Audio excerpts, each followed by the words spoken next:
বন্ধুরা, Shampa kitchen with village ফুডে আপনাদেরকে স্বাগত। প্রতিদিনের মতন আবারও চলে এসেছি একটা রেসিপি নিয়ে। আমাদের তো সোয়াবিন তো সবারই পছন্দ, বাচ্চা থেকে বড়।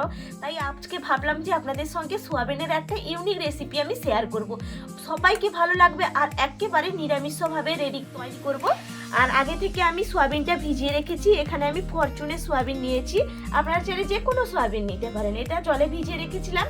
আর আজকের রেসিপিটা আমার মায়ের হাতে তৈরি করা রেসিপি, তাই ভাবলাম আপনাদের সঙ্গে শেয়ার না করে পারা যায়, তাই আপনাদের সঙ্গে শেয়ার করছি। এটা ভাত, রুটি, লুচি, পরোটার সঙ্গে অনায়াসে খাওয়া যাবে। চলুন তাহলে কি করে বানাচ্ছি আপনারা দেখতে থাকুন। দেখুন, একটা থালা নিয়েছি, থালার মধ্যে জল চিপে আমি সোয়াবিনগুলো নিয়ে নেব। দিয়ে দিচ্ছি পরিমাণ অনুযায়ী লবণ, পরিমাণ অনুযায়ী দিয়ে দিচ্ছি গোলমরিচের গুঁড়ি, দিয়ে দিচ্ছি কাশ্মীরি লঙ্কার গুঁড়ো, দিয়ে দেব কর্নফ্লাওয়ার। 2 চামচ আমি এখানে কর্নফ্লাওয়ার দিলাম। এরপর ভালো করে আমি মাখিয়ে নেব। সোয়াবিনটা ভালো করে মাখা হয়ে গেছে, তেলটা গরম হয়ে গেছে, সোয়াবিনগুলো আমি ভেজে নেব। দেখুন, এইদিকে সোয়াবিনটা ভাজা হতে হতে আঁচটা একেবারে কমিয়ে দিয়েছি। এই সময় আমি এখানে নিয়েছি সাদা তিল আর নিয়েছি চালমগজ, এগুলো আমি বেটে আনবো। সোয়াবিন ভাজা কি সুন্দর লাল লাল করে ভেজে নিয়েছি, অসাধারণ লাগছে দেখতে।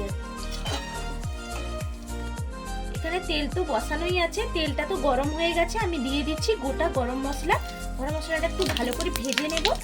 আর তিল বাটা আর চালমগজটা একসঙ্গে আমি মিহি পেস্ট করে নিয়ে চলে এসেছি।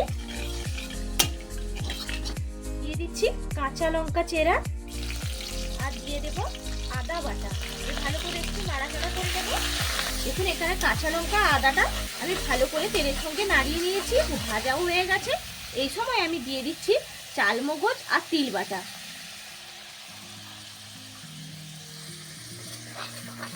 দেখুন, ভালো করে আমার নাড়ানো হয়ে গেছে। এরপর যে সিলবাটা জলটা ছিল, সিলবাটা জলটা আমি দিয়ে দিচ্ছি, দিয়ে আবার একটু নাড়িয়ে দিচ্ছি। এই সময় দিয়ে দেব, গ্রেভিটা ফুটে উঠেছে, দিয়ে দিচ্ছি কাশ্মীরি লঙ্কার গুঁড়ো পরিমাণ অনুযায়ী, আর দিয়ে দেব গোলমরিচের গুঁড়ি পরিমাণ অনুযায়ী,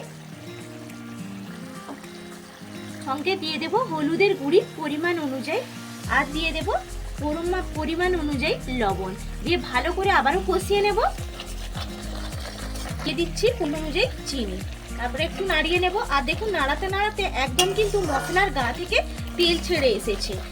আরও একটু ভালো করে কষিয়ে নেব। যত ভালো করে কষানো হবে, মশলা কষানোর পাশেই কিন্তু টেস্ট আসে, এই জন্য যত ভালো করে কষাবো ততই টেস্ট হবে। আর একটু কষিয়ে নেব। দেখুন, মশলার গা থেকে একেবারে তেল ছেড়ে দিয়েছে। এই সময় আমার ভাজা সোয়াবিনগুলো আমি দিয়ে দিচ্ছি। এবার ভালো করে মশলার সঙ্গে মিশিয়ে নেব। দেখুন কতটা সুন্দর দেখতে লাগছে। দেখুন, মশলার সঙ্গে ভালো করে আমার কষানো হয়ে গেছে। এই সময় আমি দিয়ে দেব টমেটো কুচি আর ক্যাপসিকাম কুচি, দিয়ে ভালো করে আবার একটু আমি নাড়িয়ে মিশিয়ে নেব। দেখুন একবারে আমার। এরপর আমি দিয়ে দেব জল পরিমাণ অনুযায়ী, আমি দিয়ে দিচ্ছি জল।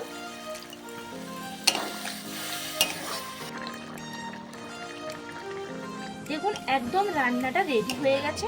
আর দেখতে কতটা লোভনীয় হয়েছে, আর গ্রেভিটাও দেখুন কতটা সুন্দর হয়েছে। গ্রেভিটা একেবারেই রেডি। নামানোর আগে অল্প একটু ঘি দিয়ে নামিয়ে নেব। নিরামিষ রান্না একটু ঘি দিলে খেতে তো অসাধারণ লাগে। আমি ওপর থেকে ঘি ছড়িয়ে দিচ্ছি। এরপর আমি নামিয়ে নিচ্ছি।